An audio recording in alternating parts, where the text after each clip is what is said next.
Hello everyone, how are you all? Hope all are doing well. I am here again with a new video of cardiac auscultation areas. So, I have prepared this PPT especially to make all the listeners understand the basic auscultation site of cardiac areas.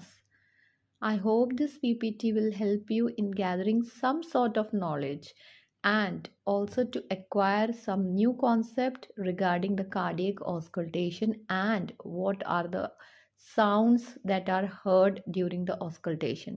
So let's start the video. Key anatomical sites in the diagram or key features. Anatomical sites, the diagram labels 5 specific anatomical sites for assessing cardiac function. So, the 5 sites can be remembered with the mnemonic or a shortcut abbreviation. We can tell it APETM. A stands for aortic area. P for pulmonic area. E for Erb's point, also known as second pulmonic area. T for tricuspid. M for mitral or apical area. So these are the 5 anatomical sites and the mnemonic is APETM. First, we will begin with the aortic area.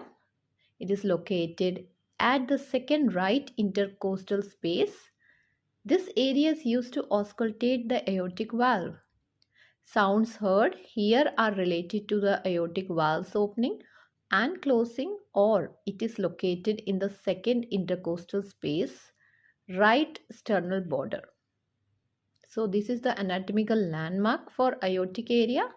Best heard sound is aortic valve closure, that is S2. Clinical note, murmurs from aortic stenosis are best heard here. Second area is the pulmonic area. Location, situated at the second left intercostal space, left sternal border. This area is used to auscultate the pulmonic valve. Sounds heard here are related to the pulmonic valve's opening and closing. Best heard sound, pulmonic valve closure. Clinical note, useful in identifying pulmonary hypertension or pulmonic stenosis. Stenosis means narrowing. Third area of auscultation is Erb's point, also known as the second pulmonic area. Location, third intercostal space, left sternal border, or this area is also located near the pulmonic area and is used to auscultate the pulmonic valve, particularly in cases